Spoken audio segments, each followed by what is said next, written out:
Shall this speech be spoke for our excuse, or shall we on without apology? The day deserves such prolixity. We'll have no keeper cooking with a scarf, bearing a Tartar's painted bow of lath, scaring the ladies like a crow-keeper. Nor no, without book prologue, faintly spoke after the prompter. But let them measure us by what they will. We'll measure them a measure and be gone. I pray thee, a torch for me. Being but heavy, I will bear the weight. Nay, gentle Romeo, we must have you dance.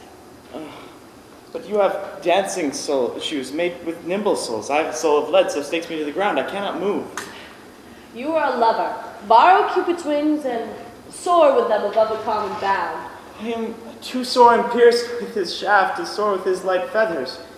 And so being bound, I cannot bound a pitch above dull woe. Under love's heavy burthen do I sing. And to sink in it, should you burden love, too great an oppression for a tender thing. Is love a tender thing? It is too rude, too rash, too boisterous, and it pricks like thorn. If love be rough with you, be rough with love, and you prick love for pricking. Give me a case for to put my visage in. A visor, what care I? Here, all the beetle brows shall blush for me. Come, knock it enter, and no sooner in than every man betake him to his legs. Torch for me, I pray thee, for let the senseless rushes tickle their heels, for I am proverbed with a grandsire phrase. I will be a candle holder and look on. The game was ne'er so fair, and I am done. Tut, dumb's the mouse, the constable's old word. If thou art dumb, we'll draw thee from the mire of Sir Robyn's love, in which thou stickst up to the ears.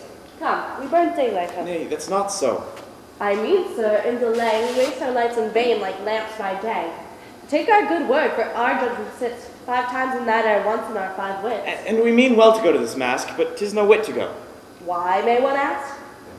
I dreamt a dream tonight. And so did I. What was yours? That dreamers often lie. In bed asleep while they do dream true. Oh, then I see Queen Mab hath been with you. She is the fairy's midwife, and she comes in a shape no bigger than an agate stone on the forefinger of an alderman, drawn with a team of little automies, athwart men's noses as they lie asleep. Her wagon spokes made of long spinner's legs, the covers of the wings of grasshoppers, her traces of the smallest spider's web, her collars of the moonshine's watery beam, her whip of cricket's bone, the lash of film, her wagoneer a small gray-coated gnat, not so big as the round little worm, pricked from the lazy finger of a Maine. Her chariot is an empty hazelnut, made by the joiner squirrel or old grub. Time out of mind the fairy's coachmakers, and in this state she gallops, night by night, through lovers' brains who dream of love, or courtiers' knees who dream on curtsies straight, or lawyers' fingers who straight dream on fees, or ladies' lips, which oft the angry mad plagues with blisters, because their breath with sweetmeats tainted are. Sometimes she gallops o'er a courtier's nose and dreams he of smelling out another suit. And sometimes she comes to the tight pig's tail, tickling the parson's nose as he lies asleep. Then dreams he of another benefice. And sometimes she driveth o'er a soldier's neck and dreams he of cutting foreign throats, of breaches, ambuscados, and Spanish blades, of health 5 fathoms deep, and then anon, drums in his ear at which he starts and wakes, and thus being frighted, swears a prayer or two and sleeps again.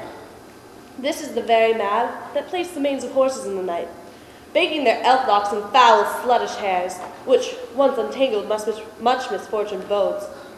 This is the very hag that when maids lie on their backs, presses them and learns them first to bear, thus making them women of good carriage. Peace, Mercutio, peace, thou talkest of nothing. True, I talk of dreams, which are the children of an idle brain, begot of nothing, as thin a substance as the air, and more inconstant than the wind, which woos the frozen bosom of the north, and thus being angered, puffs away from thence, turning his face to the dew-dropping set. This wind you talk of blows us from ourselves. Come, supper is done, and I fear we shall come too late. I fear too early, for my mind must give some consequence, yet hanging in the stars, that shall bitterly begin his fearful date with this night's revels, and expire the term of a life, a despised life, yet close in my breast, and put about an untimely death. But he that hath the steerage of my course, direct my sail. On, lusty gentlemen, Strike drum.